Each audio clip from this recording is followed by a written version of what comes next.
Саламатсыңдар ма? Бірінші сынып оқушылары. Математикадан 121 сабақтың есептерін шығарайық. Жақсы ма, балалар? Бұл 121 сабақ есептер тақырыбы екен. Дұрыс және дұрыс емес пікірді анықтауды үйренесің. Бірінші, кімнің не айтқанын анықта. Шыншыл үнемі тек шындықты, ақиқатын айтады. Ал өтірікші үнемі өтірік, жалған сөйлейді. Енді мына жердегі сөздерді кім айтқанын табайық.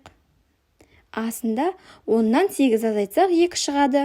10-нан 8 азайтқанда 2 шығады дейді. Бұл дұрыс па, балалар? Әрине дұрыс. Бұны шыншыл айтқан екен. Келесі 20 40-тан артық.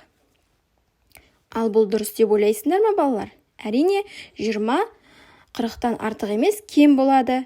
Өйткені ол кішкентай. Келесі Б, мұнда үшбұрыштар бейнеленген. Бұл дұрыс емес. Яғни бұл жерде шаршы бейнеленген. Яғни бұл екеуі және Б нұсқасы бізде өтірікші айтқан екен. Келесі В нұсқасында бұл үшбұрыштар емес. Бұл дұрыс айтылған, бұлар шаршылар. Бұны шыншыл айтқан екен. Жарайсыңдар, балалар. Келесі екінші, заттарды тап. А нұсқасында шыншыл суретте пайдалы өнім бейнеленгенін айтты, ал өтірікші суретте жеміс бейнеленгенін айтты.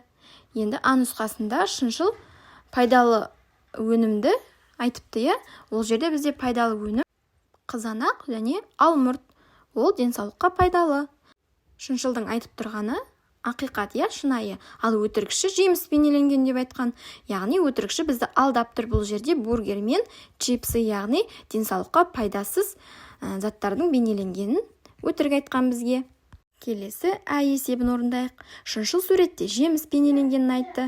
Шыншыл суретте жеміс, ол бізде 2 алма бар екен, қызыл және жасыл алма бар екен. Шыншылдың айтқаны ақиқат болады әрдайым. Келесі өтірікші бұл өнімнің қызыл екенін айтты. Жоқ, бұл жерде қызыл емес, ол бізге өтірік айтып тұр. Ол жерде жасыл қияр мен жасыл алма бар. Жарайсыңдар, балалар. Келесі ақиқат пікірлерді ата. Әр бала бір жемісті таңдады. Әлия бананды, оның ағасы Алмат алманы, ал Сырым алма мен алмұртты таңдаған жоқ. Балалардың әрқайсысы нені таңдады? Енді қараймыз, балалар. Әлия алманы таңдады дейді.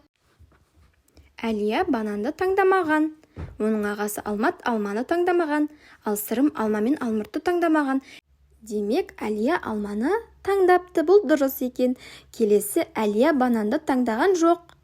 Бұл да ақиқат пікір болады, себебі Әлия алманы таңдады. Келесі Сырым бананды таңдады. Сырым алма мен алмұртты таңдамаса, ол тек бананды таңдайды екен.